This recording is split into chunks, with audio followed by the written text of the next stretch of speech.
Hi, everyone. This is the Take Action webinar series. We're just a little bit delayed here on technical issues, so I'm going to give it a minute here to let some attendees come in. So this is a series on weed management webinars that the University of Weed Scientists across the Midwest and also part of the South came up with.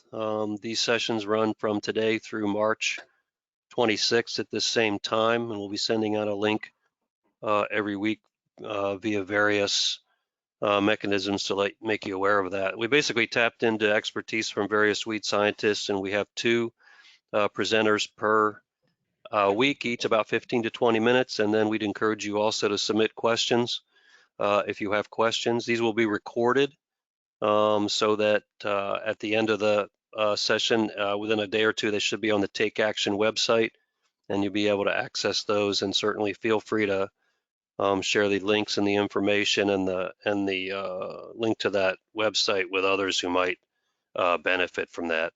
The idea is to have a couple presenters on various expertise, and then also on the call you also have Bill Johnson from Purdue, weed scientist there. Hi, Bill. Good morning, everybody. And then speakers this week we have Christie Sprague from Michigan State. Hi, Christy. Hey, Mark. Hi, everybody. And then Rodrigo Werle from the University of Wisconsin. Good morning. Good morning, everyone. Okay, so just a couple other things. The Take Action program. I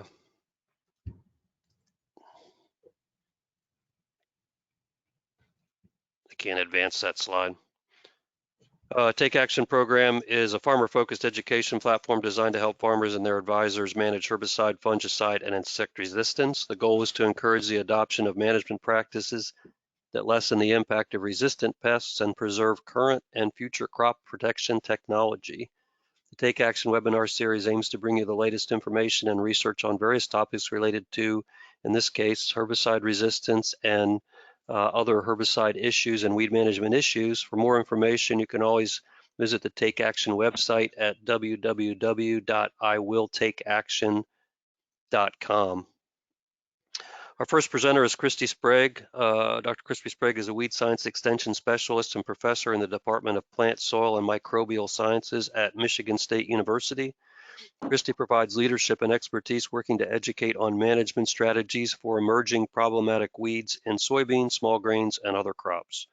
Throughout her career, she has received several awards from the Weed Science Society of America and the North Central Weed Science Society. And I will turn it over to you, Christy. Thanks for being here today. Thanks, Mark. And good morning, everyone. Today, I want to talk a little bit about kind of an introduction of obviously herbicide-resistant weeds is one of the major challenges as weed scientists and as growers are facing throughout the U.S. So what I have here is just kind of an overview of the United States and just cases of number of herbicide-resistant weeds that can be found in the U.S. And you can see we've got quite a few different species that have been reported to be resistant. Well, one of the things that we're going to talk about today is really how do we delay and or manage herbicide-resistant weeds? And you can see this is actually a field of Palmer amaranth up here in Michigan in soybeans, and this was taken a few years ago. So you can see pretty much throughout the U.S., herbicide-resistant weeds are a challenge. So one of the things that we're really trying to do is look at how we can use herbicide sites of action to help manage these resistant weed species. So what is the difference, or what actually is a herbicide site of action? And as weed scientists for a number of years, if anybody's ever taken a weeds course, a lot of times you hear the terms herbicide mode of action and site of action thrown around a lot. Well, I'm going to talk a little bit about the differences between these two different terms. When we really think of herbicide mode of action, we're really thinking about kind of the physiological or biological processes that can occur within that plant that are impaired or inhibited by the herbicide. So when you think about it, it's really how that herbicide works. And then when we start thinking about what modes of action are, here's a couple examples. For one particular example would be growth regulators, right? So a lot of times if we apply growth regulator herbicides, we are applying something that's going to cause some twisting. So we usually generally see sort of symptomology, right? And then another example would be what we would consider pigment inhibitors. So we see bleaching. So we've got groups of herbicides that cause whitening of those plants. So when we start thinking of mode of action, we think of these kind of broader terms and really how a herbicide works. The next thing we want to kind of define is herbicide site of action, because that's really what we're going to focus on today. And really what that is the physical location within a plant where that herbicide binds. So think of it as where the herbicide works. So kind of the easy things to think of is how for mode of action and where for site of action. And in general, within herbicide mode of action groups, there are site of action groups. So we gave an example of a pigment inhibitors as a mode of action. Well, we've got two different site of action groups that can be classified within those pigment inhibitors. And again, this is where those herbicides work in a plant. So here's a couple different ones, the diterpene biosynthesis inhibitors and HPPD inhibitors. And you can see within each one of these groups, there are several different example herbicides that can be classified under there. And we'll talk about why this is important in a minute. So why do we need to know where a herbicide works? Well, the one thing we do know is that continuous use of herbicides within the same site of actions can increase the selection pressure for herbicide-resistant weeds.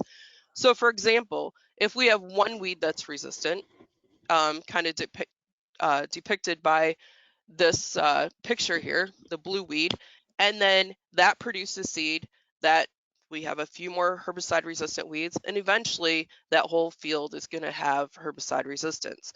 And basically, once we have a weed that is resistant to a specific site of action, herbicides within that same site of action group will no longer work. So that's kind of a basic way to think of it. So let's look at knowing some of these site of action groups. So we gave examples of mode of action. So here's another example. So these are the ones in red are the amino acid synthesis inhibitors. And within that mode of action, we have two different site of action groups. We have the ALS inhibitors and we have the EPSP synthase inhibitors. And if you think about different herbicides that we use, you can see we have several different example herbicides that fall under the ALS inhibitors. But when we look at those EPSP synthase inhibitors, what we have is glyphosate. And you can really know that a lot of times that glyphosate and these ALS inhibitors are different. Because we have glyphosate resistance doesn't necessarily mean we have ALS resistance and vice versa. But a lot of people, thinking of these site of action groups, they're kind of hard to remember. So what has happened is the Weed Science Society of America and also the Herbicide Resistance Action Committee have come up with kind of short ways or group numbers to think of what these different herbicides or sites of action are. So example, with the ALS inhibitors, they're group 2. So a simple way to think about it is anything that's a group 2 herbicide, potentially if there's resistance to one of those herbicides, that weed is probably going to be resistant to some of those herbicide within that site of action. And then the group number for glyphosate or the EPSP synthase inhibitors is a group number 9. So where can you find site of action group numbers? Well, the easiest place to find site of action group numbers is actually on the label. So here's the Roundup Power Max label. If you look right below the trade name, you can see the site of action group number as a 9. Also premixes, you can find these site of action group numbers. So for example, Caprino, this is a premix of 2 different herbicide active ingredients, and they have 2 different site of action group numbers. So in Caprino, there is a group 2 herbicide and also the group 27 herbicides. But one way to kind of look at all of this and kind of condense everything into one way to find this is by looking at a USB funded project herbicide site of classification site of action chart. And on this chart, it's a full colored chart that breaks herbicides down by their mode of action, site of action group number, and lists all the different herbicides that can commercially be bought. And then they also list the premixes. So we're going to spend a little bit of time looking closer at this classification chart. So here's kind of a close-up, and when you look at that, you're going to see that the herbicides on this chart are organized by several different ways. First of all, we have the mode of action, and you can see that by the titles at the top of each of these blocks of colors. So for the mode of action, again, we're looking at how a herbicide works, and then you look at site of action, and we have site of action group number that you can see listed along the left-hand side of the chart, as well as the specific site of action. And really, when we start thinking about rotating herbicides or using herbicides with different herbicide sites of action, we want to think about the group number and the actual site of action. So one of the things that I really want to talk about is when we're thinking about trying to either delay or help manage herbicide-resistant weeds, that it's really important to rotate among effective herbicides with different herbicide sites of action. So we're going to give an example of how you could potentially use this chart.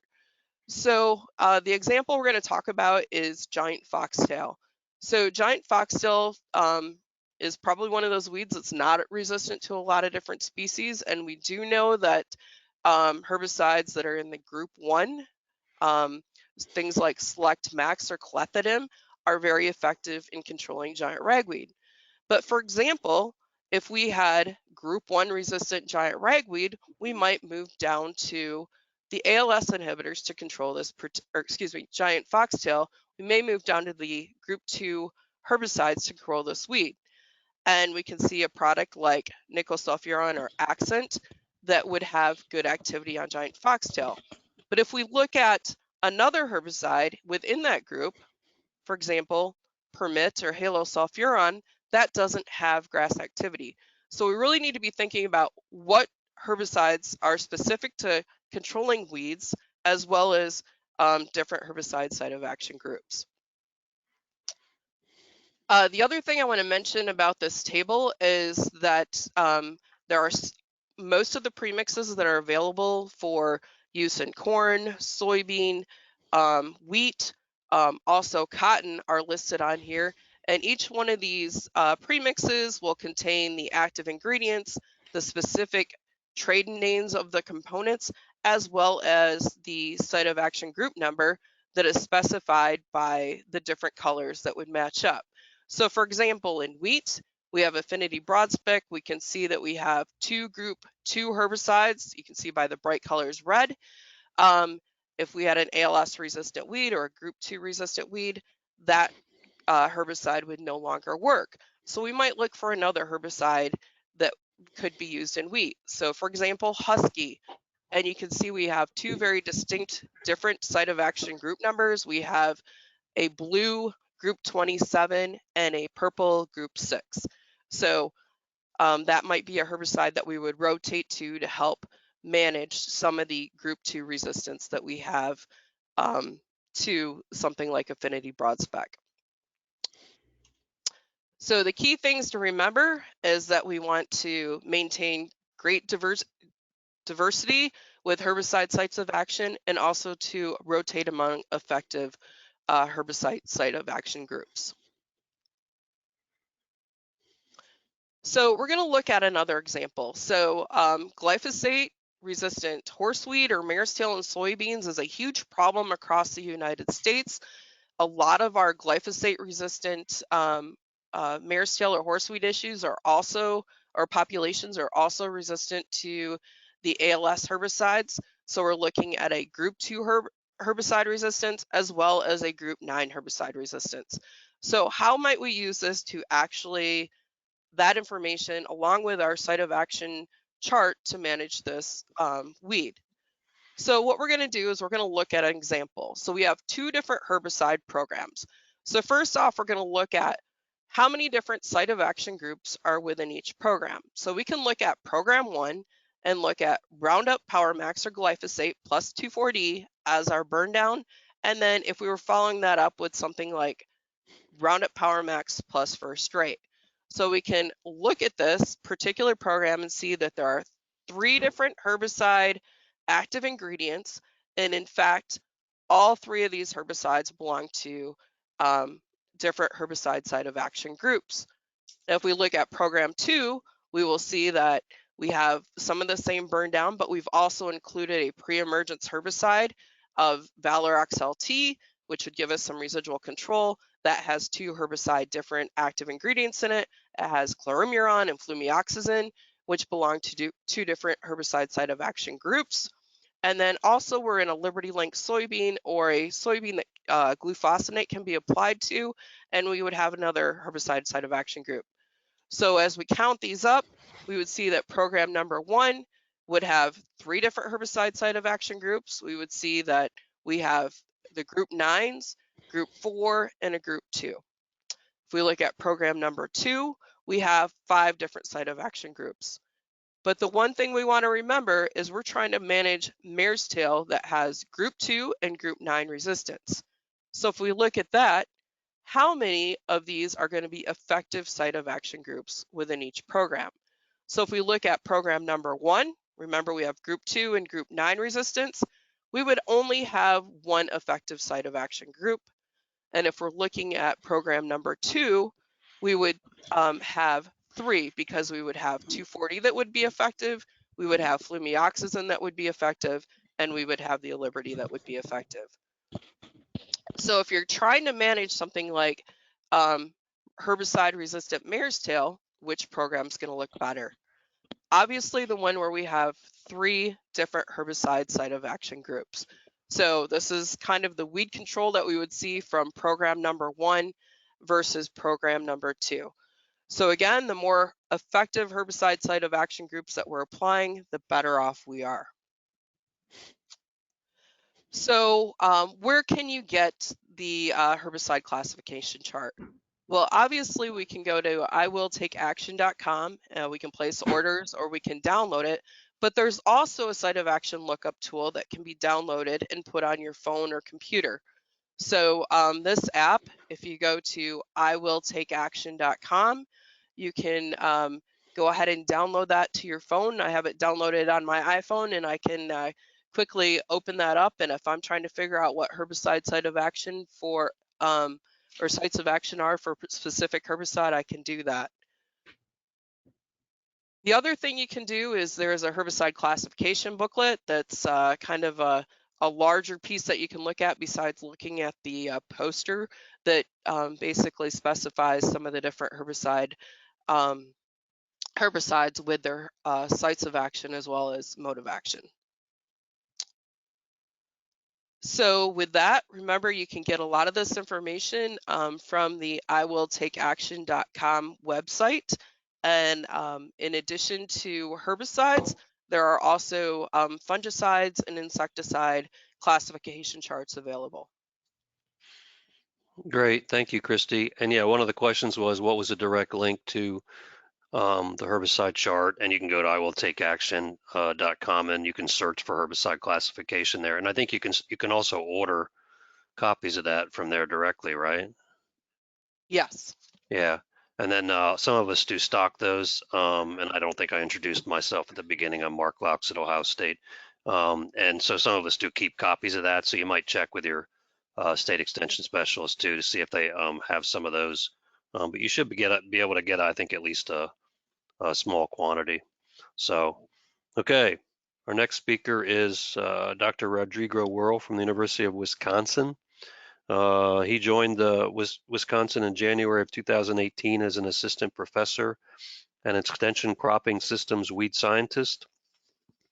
His research and extension program focuses on agroecologically based approaches to address sustainable weed management in corn, soybeans, and small grains in Wisconsin. The program also focuses on weed management strategies that can help address herbicide resistance, protect water quality, enhance agroecosystem services, and increase food security. Rodrigo received his bachelor's degree in agronomy at Sao Paulo State University in Brazil, and his MS and PhD in agronomy with a specialization in weed science from the University of Nebraska-Lincoln.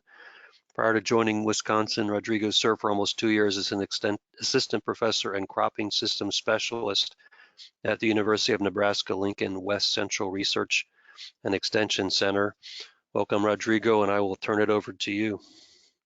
Thank you for that introduction, Dr. Laus. Good morning, everyone. It's a pleasure to be here today. Today, I'm going to be focusing on the value of pre-emergent herbicides for Waterhemp, particularly for Waterhemp, and I'm also going to talk a little bit about giant ragweed control. And I'm fortunate that I'm following Dr. Sprague here. She set the stage for us, talking about the value of multiple effective herbicides, rotating chemistry, and mixing chemistry.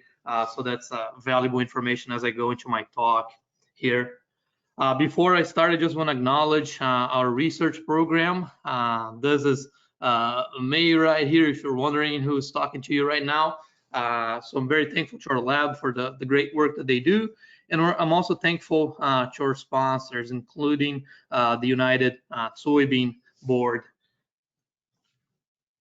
So just to set the stage here, the reason why we're having this conversation is because of the resistance issues that we're dealing with across the Midwest and beyond. The Waterhemp has been a driver weed species across the entire Midwest. Has been a problem in several states for several years now. However, here in the upper Midwest, it's become more of a problem in this past 2 years. So since I joined the University of Wisconsin-Madison, Waterhemp has been the driver species, weed species for our program. We get a lot of questions, and we're trying to educate our growers on how to properly manage this species. So the first thing we've done in our first year is to request seed samples from producers that are struggling to control the species. We have a graduate student, Felipe Faleco, who's doing a lot of work in the greenhouse, and he screened more than 80 populations. And what we found is that more than 95% of the populations we've screened from Wisconsin, coming from all over the state where soybeans and corn are grown, turned out to be glyphosate resistance. Okay, so that's not surprising to us. The other portion of this work, he screened his populations for imazethapyr, or a group 2 herbicide, and what we found, again, more than 90% of those populations resistant. So that's not surprising to us.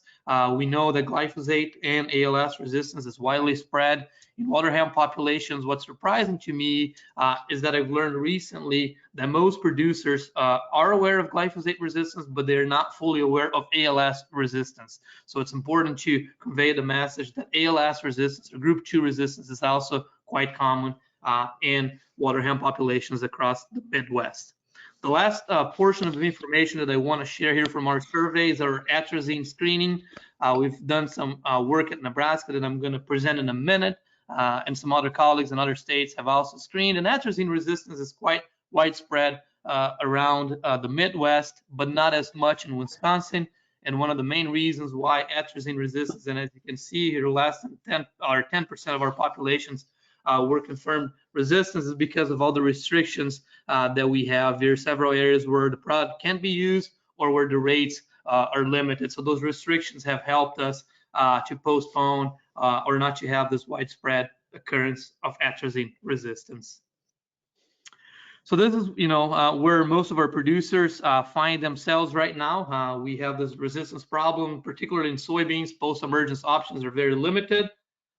We have some of the new or novel traits available. They're great tools in the toolbox. However, I just want to point out that they're not solutions, okay, or complete solutions. So these traits, they need help. And I just want to mention some of the research that was recently published by Dr. Bradley here, showing a Waterhemp population that has evolved resistance to 2,4-D and 5 other sites of action. Okay, so if we're relying on the 2,4-Ds, dicambas, or glufosinate heavily, we're pretty quickly select for resistance, and we don't want that to happen. So we got to be, we got to be very strategic how we use these herbicides, and we want to make sure we use them in an integrated fashion. So we postpone resistance and we keep these strategies viable for as long as possible.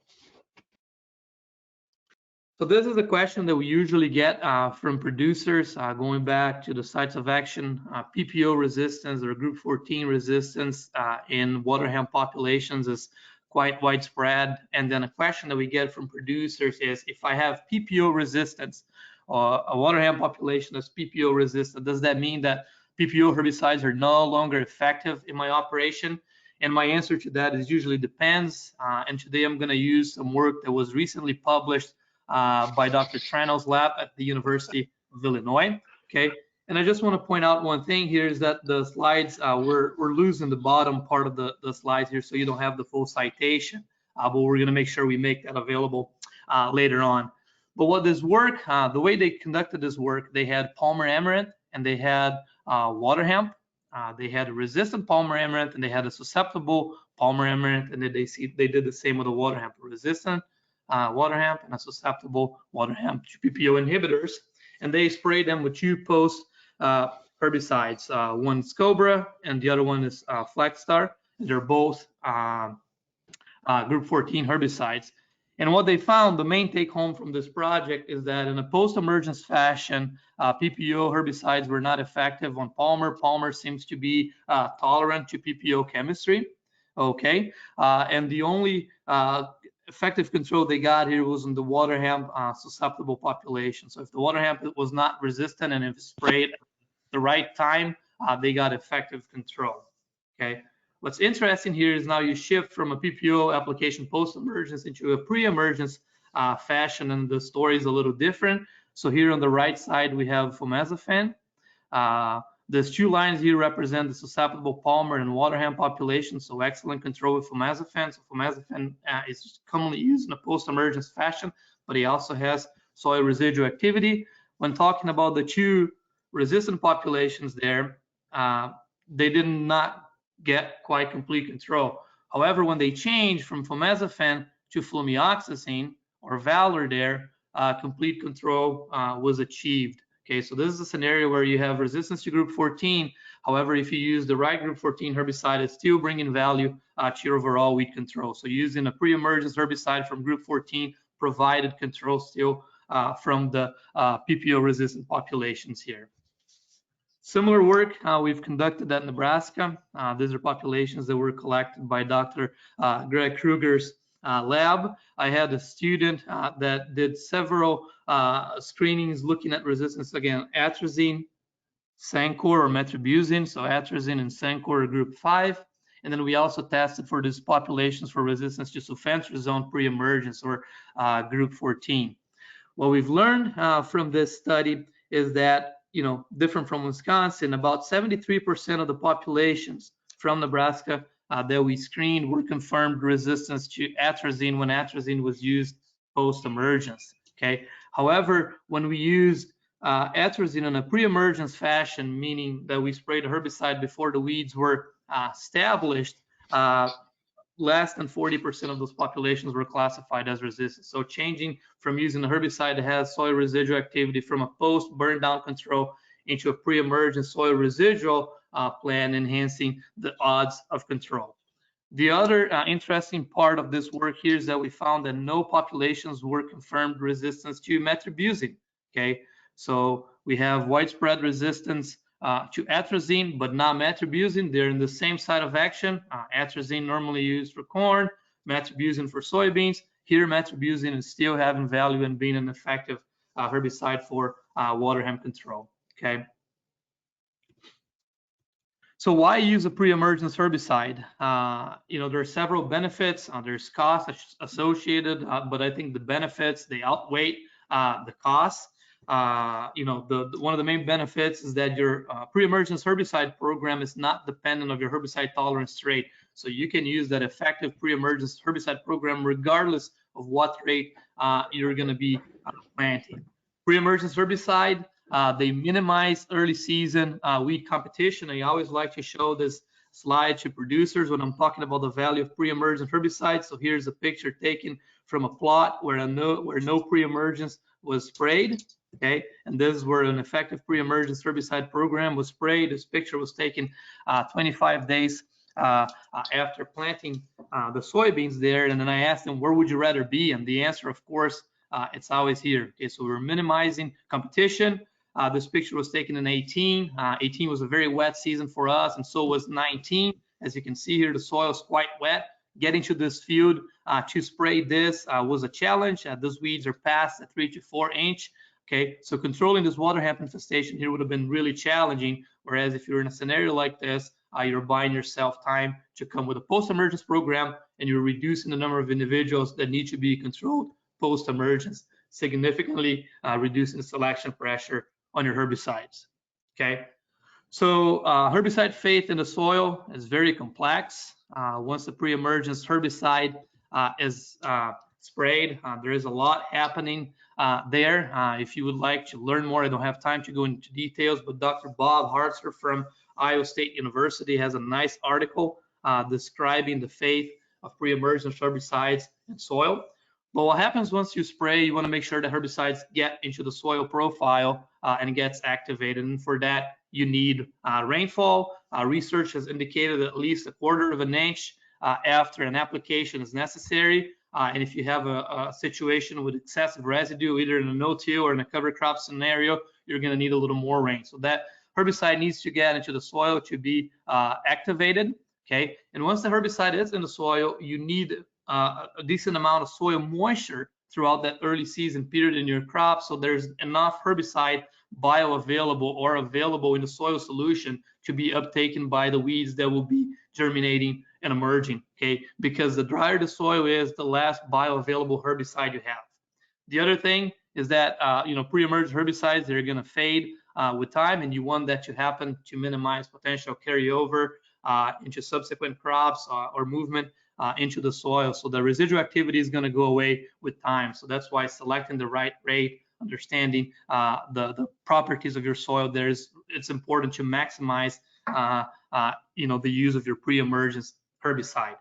And here I have an example. I just picked Authority Edge as a herbicide with 2 sites of action. So group 15, the pyroxasulfone, and the group 14, sulfentrazone. So it's a premix that can be sprayed in soybeans.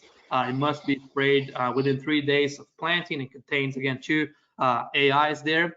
And this is just information from the label, the rate structure. Okay, and as you can see here, as organic matter increases and as you have heavier soils, the higher that rate will be. Because the heavier the soils, the more organic matter, the more bonding of the herbicide to the soil you have, and that's why those rates are higher. So my point with this slide here is understand your soil structure, go to the label, and make sure you pick the appropriate rate for your soil conditions there. And if you have heavier pressure, we usually encourage our farmers to stay on the higher end of the recommendation for your soil properties, just to optimize your levels of weed control. This is some research that we've done in 2018. We have replicated in 2019 here in Wisconsin, where we're showcasing the value of several pre-emergent herbicides. So we plant our soybeans, within 3 days we spray our plots. We collect visual control data 25 when the beans are V2, V3, and then again at 50 days when the soybeans are roughly a V3 stage. Okay. And what I have here, I have this, the treatments broken down by the different sites of action. So here I have our group 2 herbicides. And as you can see here, I have this dashed line indicating 90% control, and we want to stay above that line. And our group 2 chemistry by themselves are not providing the level of control, and that's because of ALS resistance. Next, I have group 5, metribuzin. I have our group 14, group 15s. The bars here with 2 colors represent herbicides or premixes or herbicides that contain 2 active ingredients or 2 sites of action. And then in red, I have the herbicides with 3 sites of action. And the trend that you're going to see here as you go away from herbicides with 1 site of action into products that contain 2 or 3, you're consistently obtaining above 90% control. So mixing those herbicides, besides postponing resistance evolution, you're also enhancing the control level of your water hemp and season. And here's just some pictures indicating the value of using multiple effective AIs.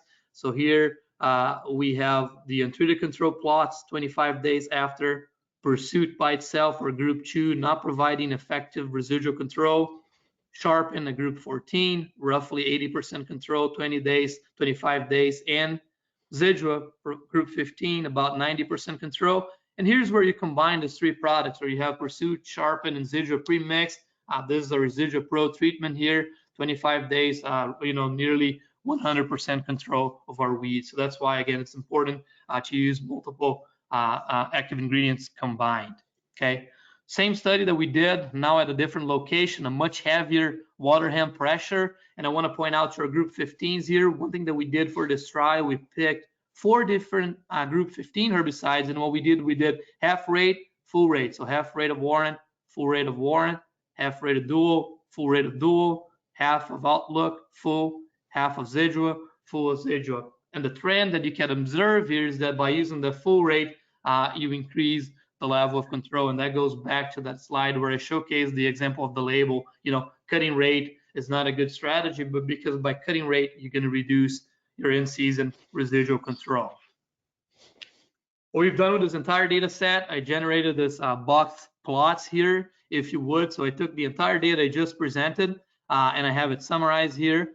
So I did it by sites of action, and I present the entire data. So this box plot here represents the concentration of the data for herbicides with 1 site of action, 2 sites of action, and then 3 sites of action. And this is the data from 25 days after treatment, and this is data from 50 days after treatment.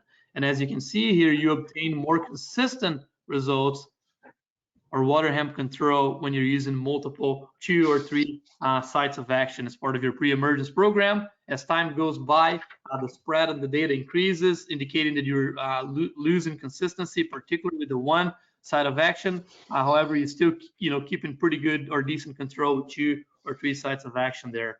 To make that easier to understand, I generated this likelihood curve, as you're going to see here, and this likelihood curve indicates the chance of obtaining more than 90% control with your different numbers of sites of action in your pre-emergence program. And what this curve indicates here, well, if you're using 1 site of action, your likelihood of achieving successful control or above 90% control, it's about 60% at 25 days in, and that drops down to 40% at 50 days in. Whereas if you're using a program that contains 2 sites of action, you're staying above 90% chance at the 25-day, and you still have an 80% or so chance of obtaining successful control 50 days in. And this is where we want to be, again, to take that selection pressure away from our post-emergence program. All this data, we just made it recently available. So if you're interested in seeing our results from a silt loam soil, you can just go to our blog. The information is chopped here, but the blog is whiskweed.info, and you can download the full report there with the data.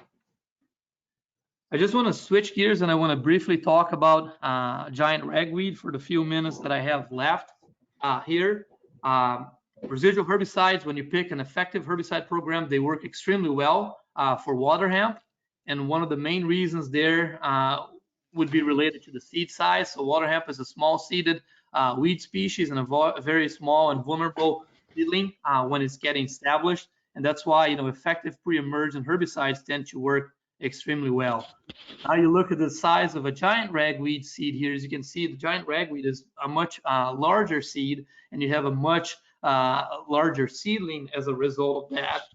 And the challenge with that is that the residual herbicides tend not to last as long on ragweed as they do on Waterhemp.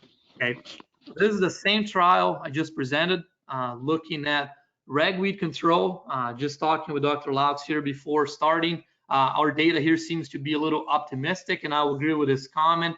Giant ragweed here in the upper Midwest and also in the eastern part of the Midwest, it has an extended emergence window. However, where we conducted this particular site, the pressure was somewhat low. Okay, but some of the key points here, the group 2 herbicides are usually foundation for residual control of giant ragweed, particularly your classics and your first rates. We suspect that this population has reduced sensitivity or potentially resistance to ALS chemistry. We're still investigating that. But what we've learned here is when you combine a group 2 herbicide with either a Valor-based product or a sharpened product, as you would have here with your Sonic, Surveil, or Valor XLT, this is when we enhanced control. Okay, so using a group 2 herbicide combined with a 14 herbicide, enhancing the residual control. But because of that inherent nature, large seed, extended emergence window, pre-emergence herbicide alone, they're going to reduce the number of individuals that are going to need to be controlled post-emergence, but that the residual herbicides tend not to be as effective for giant rag is for Waterhemp, especially where you have a higher giant rag pressure. Okay, so this is some data that Dr. Laux shared with me, and I'm just going to go through the concept here. So in this case, here's a treatment where they put a burn down only, and they did not put a residual herbicide.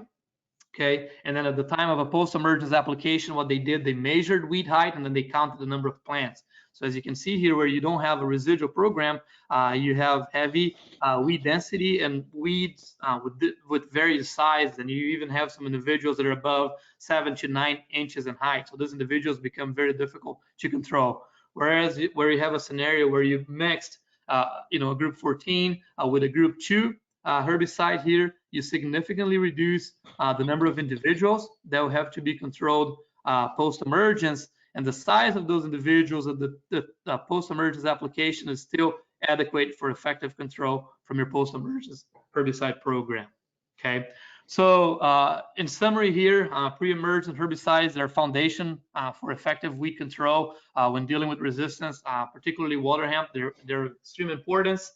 Soil moisture is necessary for introducing the herbicide into the soil, but also for activation and residual control purposes. Site of action selection and placement within your herbicide program is of extreme importance, and the example that was shared by Dr. Sprague, illustrated that. A recommendation is to always mix multiple sites of action, and in order to postpone metabolism-based resistance, which is going to be discussed in further seminars, the recommendation is that not only mixing, but always rotating those mixes as often as possible as you go across your growing seasons.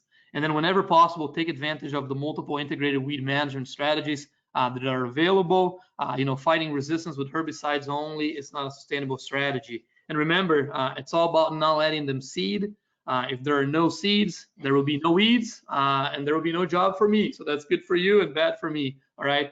So with that, I just want to wrap my presentation here. I have my contact information if you have questions. And again, I would like to thank the Take Action group, the USB, for the opportunity here. Thanks, Rodrigo. Yeah, we do have some questions. I was going to come back to the giant ragweed there just for a couple minutes. Kind of depending on where you are in the Corn Belt, it has different emergence patterns. And so I think if you get to, for example, Iowa populations, they do still more of the early season emergence. So some of those differences in products possibly isn't as critical for us. I think, and Bill can certainly chime in here, our end of the Corn Belt, we give the products that have Clamiron or Clarensolam or Scepter in them, a 7. And I think we see a lot of instances where we get up to 70% control, and that can be optimistic. You kind of hope for that, and that's typical, I think, even if you don't have and resistance to site 2. So we don't give a lot of credit to most of the other active ingredients really, although imazethapyr pursuit has some activity. So that's just kind of our take on it here. Yes, this is Bill. I agree with Mark. I think it kind of depends a little bit too on what type of a tillage system you're in.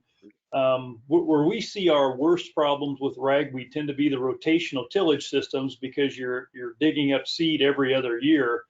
Long-term no-till, where that seed can lay on the ground and rot, or basically be consumed by bugs, worms, or whatever happens to be chewing on them, in addition to the fungus or the diseases. We tend to drive our ragweed populations down a little bit more in long-term no-till versus the rotational tillage that we see a lot of in the Eastern Corn Belt. Right. I'm going to stay with this presentation. There's various questions here on both of them, but a question on your site one site versus 2 sites versus 3 sites, Rodrigo. So the question is, do you think the 2 and 3 site of action performance would look more similar, I assume, to each other if you pulled out the ineffective active ingredients against Waterhemp? So I think this person saying, I'm wondering whether more is better is a little bit of an oversimplification there. Right. So we've had some excellent discussions. I shared that particular slide with several of our colleagues. Bill had a chance to see it. This message, it's not a new message by no means. And one of the feedbacks that I got, it would have been more effective to show that figure using only effective sites of action. The challenge that we don't have a whole lot of options left. What I tried to do there is, even though we may have resistance to group 2 or group 14, as I discussed with Trano's data in there, when you use them on a pre-emergence combined, we still see value.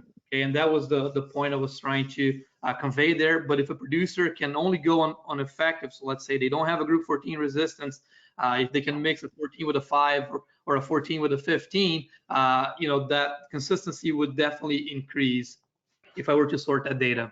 The answer to that is yes. Right, because how many of those three site of action products actually have 3 sites that work on Waterhemp? Does that make sense? It does. So for instance, I'm just going to pick on Zidua Pro because that's the figures I showed in there. So you have a group 2, you have a group 14, and a group 15. So the sharpen rate, the 1 ounce is, it's kind of a short end of that rate. It doesn't provide season-long residual control at that site. I don't have resistance to 14. Okay, I do have resistance to imazethapyr. So for instance, Zidua Pro has 3 sites of action, but effective sites of action there, I would count 2. However, the rate of sharpen there doesn't provide, enough in-season residual control. So at the end, yeah, there is a lot of pressure on that pyrox sulfone there. However, when combined, we're still seeing effective control, not only of water hemp, but the overall broad spectrum of weeds. And that's one thing I like to talk to my growers, because, folks are debating whether they should go away or not from ALS herbicides or group 2 herbicides. But the group 2 herbicides are still bringing a lot of value for the other weeds we have in the soil seed bank, such as our, lamb's quarters, their widespread, some of the, the velvet leaf, common ragweed, and so on, and some of the grasses. Okay, so even though it might not only be effective on water hemp, but you still have that herbicide being effective on the other weeds we're struggling with or we have in the soil seed bank. Right. Yeah, and I'll let you guys expand on that a little bit if you have some information you would like to share.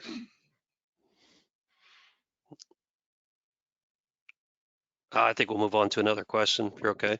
So we have a question. I think this is for you, Christy. The question is, how will you identify weed growth stage and match with site of action for herbicide MOA? And I'm not sure I exactly get the question.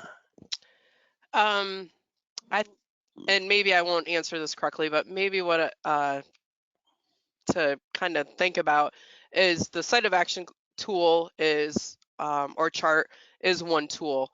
In addition to that, it's always helpful to have, for example, your state's herbicide recommendation guide that would have its level of effectiveness for pre-emergence and post-emergence herbicides. So for example, if you were trying to control, let's say, water hemp with a group 27 herbicide like mesotrione or Callisto, that particular herbicide can be used pre or post emergence, and you can see what the effectiveness is based on those control ratings that you can get from those state guides, and then you can kind of see where that site of action is. So I think, again, this is a tool that you would use in addition to some of the other tools that are out there.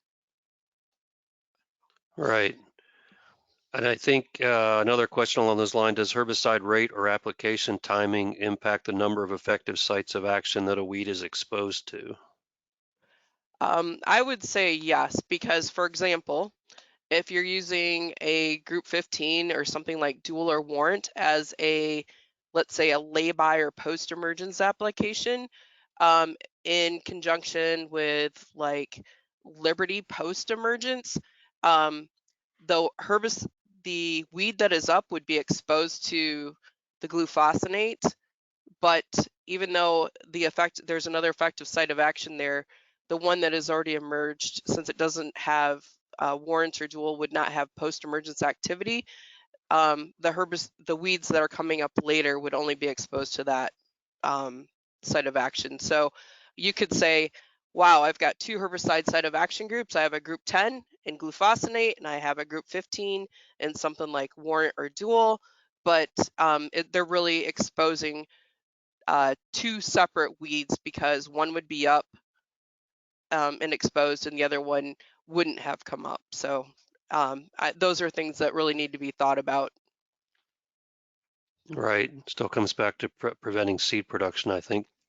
Coming back to Rodrigo, so the question about your multiple herbicide products, do you think the use of multiple herbicide premixes or mixtures may increase the risk of carryover of herbicides in a crop rotation?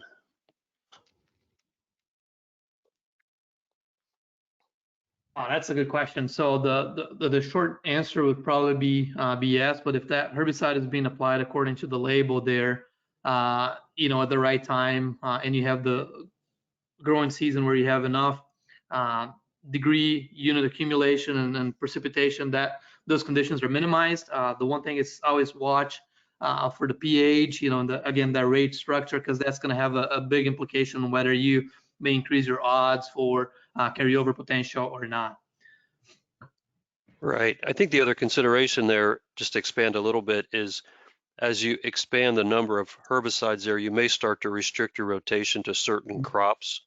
So for example, if you have a product that has imazethip or pursuit in it versus one that doesn't, just not picking on that product, but just, that's going to, cause you some issues with a certain rotational crops that you might not have with something that just has, for example, flumioxazin and metribuzin in it. So it's a matter of knowing still what your rotation is and picking a product that has the, a rotation interval that works for you, right? Absolutely right. And here in Wisconsin, we have a lot of, diverse crop rotations, and that's the one thing we talk a lot about. And you picked a great example there. Pursuit tends to be a great herbicide to limit some of the rotational crops there. Right. And I think just it's not related exactly to just the pre-emergence herbicides, but one of the questions is what are some mechanical practices farmers can implement or other practices they can implement, I think, to take the pressure off their herbicides in a water hemp program. We're going to cover this in a subsequent session too, obviously. Do you want me to address that, Mark, or would somebody else like to do it? Oh yeah, go ahead. Okay. Yeah, no. So yeah, as Dr. Lotz indicated here, some of the future speakers are going to talk about this, but I guess, like good agronomics it's important, go promote a rapid canopy closure there to suppress the late emerging water hemp. I think it's beneficial. Interrow cultivation wherever that practice is still allowed or is still an option can help. The use of cover crops, I think that's going to be discussed in a future presentation here. They, has potential. If you have good biomass accumulation, you have an opportunity with cereal rye cover crops or other potential cover crops there to suppress some of that early season water hemp. So, and that's why I indicate, fighting resistance with herbicides alone is not a sustainable strategy. If you have a scenario like I have in this picture here, we all know, a single water hemp plant can produce, hundreds of thousands of seeds. So not letting those plants go to seed if you have low infestation, like the scenario here, be as proactive as possible. So a combination of cultural practice, good agronomics, mechanical practices wherever possible, and potentially cover crops combined with residual control is where we see effective levels of water hemp control there. Okay, thanks. Bill, you see any questions there that you want to ask? Yeah, I just had one that popped up here. So this one's for Christy. So I guess Christy, looking into your crystal ball and relying on your experience here, do you see any particular weeds? We obviously know about the pig weeds, the water hemp and Palmer amaranth, but what other weeds do you see in your crystal ball where we have limited sites of action that we can use in our common crop rotations that could become a real headache for us, just based on lack of herbicide tools? Oh, that's a really good question. I think, and Mark might even, or Bill or Mark, you guys might want to add into that. To me, it's always one of those ones that can, obviously, those ones that can spread quite a bit. So right now, you look at it, we're really limited on kind of horseweed mare's tail, right? The pigweed species. And you start looking at, for example, in soybeans, as more and more resistance issues pop up with like PPO resistance in things like common ragweed. I see the ragweeds as also a huge problem. Those are ones that I know in our geography always seem to be a big issue. Common ragweed, giant ragweed. Um, you know, everybody always talks about lamb's quarters, and I think if we start seeing more resistance issues show up with that, but that just really hasn't seemed to develop. So I guess, really the kind of the 5 weeds that we're really battling right now, at least on the upper Midwest. Okay. Right. Yeah, I agree. Yeah, I do too. Hopefully we don't have another one pop up too soon, right? Yep. We're going to have to finish here. Thanks for everyone who attended.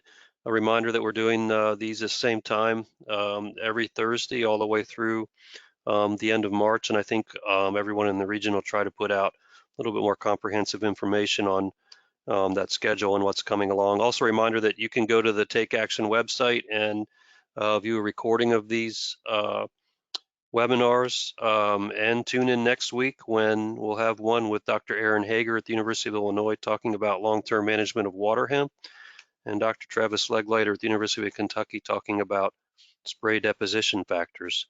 So thanks again, and we will visit with you next week.